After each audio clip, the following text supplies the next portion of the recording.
দিনটা ছিল 2026-এর নীল ষষ্ঠী। যেহেতু আমার ছুটি ছিল না, তাই সকাল সকাল রান্না চাপাতে হয়েছে। আমাদের নীল ষষ্ঠীর দিনে তো নিরামিষ খাওয়া হয়। আমি নীল ষষ্ঠীর উপোস না করলেও শাশুড়ি মা নীল ষষ্ঠীর উপোস করেন।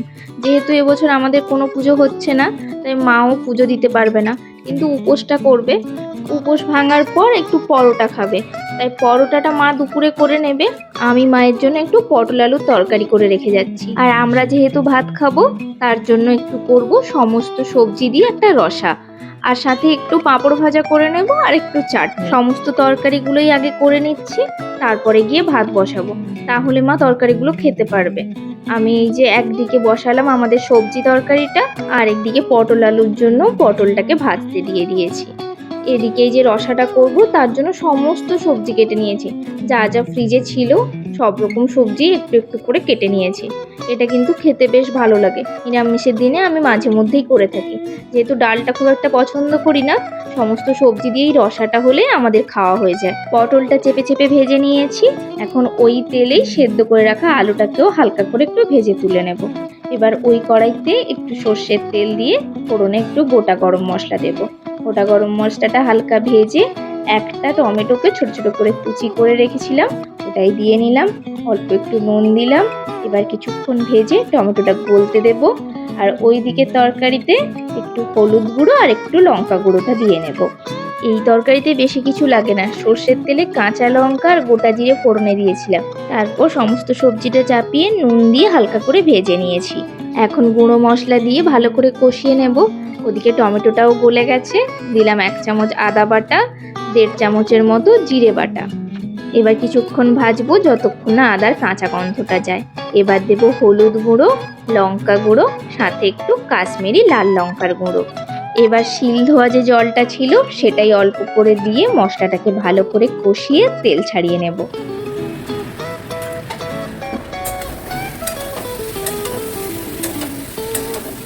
এদিকে সমস্ত সবজিটা কষানো হয়ে গেছে। এবার দিলাম 1 চামচ আদা বাটা। আদা বাটাটা দিয়েও সমস্ত সবজির সাথে ভালো করে কষিয়ে নেব। শিল ধোয়া বাকি যে জলটুকু ছিল সেটা দিয়ে নিলাম, সাথে দিলাম 2 বাটি মতো জল। একটু বেশি করে এটা জল দিতে হবে, কারণ এটা একটু ঝোল ঝোল তরকারি ভালো লাগে। সাথে কিছুটা বড়ি পড়বে, বড়ি তো জলটা টেনে নেবে, তাই একটু বেশিই জল দিতে হবে। এদিকে মশলাটাও কিন্তু কষানো হয়ে গেছে, সুন্দরভাবে তেল ছেড়ে দিয়েছে। এবার পটল আর আলুটাকে দিয়ে নিলাম। এবার ভালো করে মশলার সাথে পটল আর আলুটাকে মিশিয়ে নেব। এবার 2 চামচ গুঁড়ো দুধ উষ্ণ গরম জলে গুলে নিয়েছি, ওটাই দিয়ে দিলাম পটল আলুর তরকারিতে। এবার সমস্তটাকে ভালো করে মিশিয়ে আর 1 বাটি মতো জল দেব।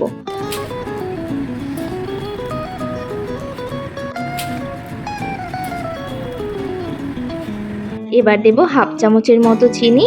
যেহেতু তরকারিটা পরোটার সাথে খাওয়া হবে, হালকা মিষ্টি কিন্তু ভালো লাগবে। ওদিকে তরকারিটাও খুব ভালোভাবে ফুটে গেছে। এবার দিয়ে দিলাম ভেজে রাখা বড়িটা।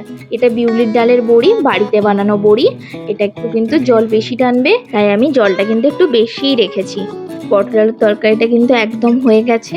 চাইলে একটু উপর থেকে কসুরি মেথি দিতে পারেন। আজকের জন্য আমি আর কসুরি মেথি ব্যবহার করিনি। আমি তরকারিটা নামিয়ে দিলাম। এদিকে ওই তরকারিটাও হয়ে গেছে, নামিয়ে দিয়েছি। এবার একটু আমের চাটনি করে নেব। আজকের একটু পোড়ানো আমের চাটনি করব। ছোট ছোট আমগুলো ঝড়ে পড়ে গেছে, পাশের বাড়ির এক দাদা কিন্তু আমাদেরকে দিয়েছিল। ওটাই আজকে একটু চাটনি করে নেব। প্রথমেই সর্ষের তেলের মধ্যে একটু গোটা জিরে দিয়ে আমগুলোকে একটু নেড়ে নেব। তারপর দেব নুন, হলুদ আর লঙ্কা গুঁড়ো দিয়ে আমটাকে একটু ভাজা ভাজা করব যতক্ষণ না গলতে শুরু করে। হালকা গলতে যখন শুরু করে দেবে তখন দেব পরিমাণ মতো চিনিটা। চিনিটা এবার ভালোভাবে গলে ক্যারামেল হয়ে গেলে তারপর দেব বেশ কিছুটা জল। এটাকে একটু পাতলা কিন্তু খেতে বেশি ভালো লাগে, যেহেতু ছোট আম তো খুব ঘন করলে ভালো লাগবে না।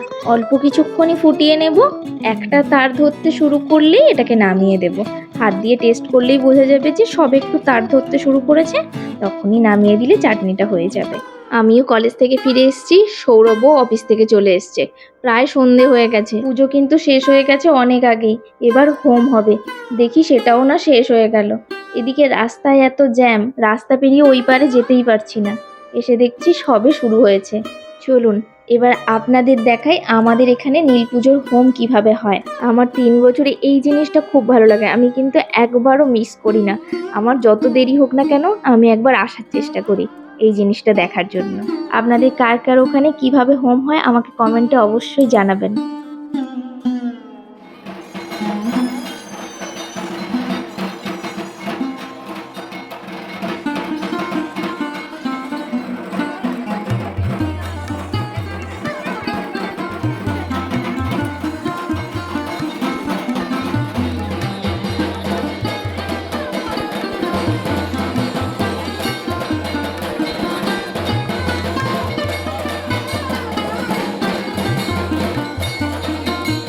এতক্ষণে ক্যামেরাম্যান কিন্তু আমি ছিলাম না, সৌরভ আর আরেক ভাই মিলে ওরা ভিডিও করছিল, আর আমি তো এখানে আমার সঙ্গীদের সাথে আড্ডা মারতে বসেছিলাম। এই জানালার ভেতর থেকে ওখানে হোম দেখছি আর আমরা আড্ডা দিচ্ছি।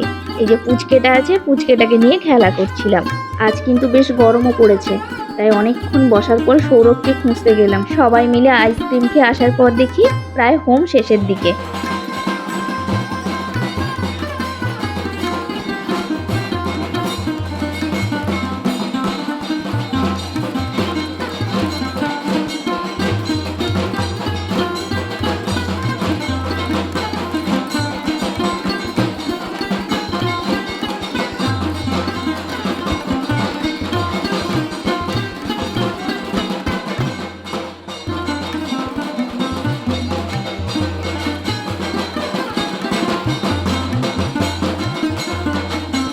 হোম শেষ হয়ে গেছে, প্রত্যেকে তার পরিবারের সকল সদস্যকে নিয়ে পবিত্র প্রদীপের তাপ নিচ্ছে।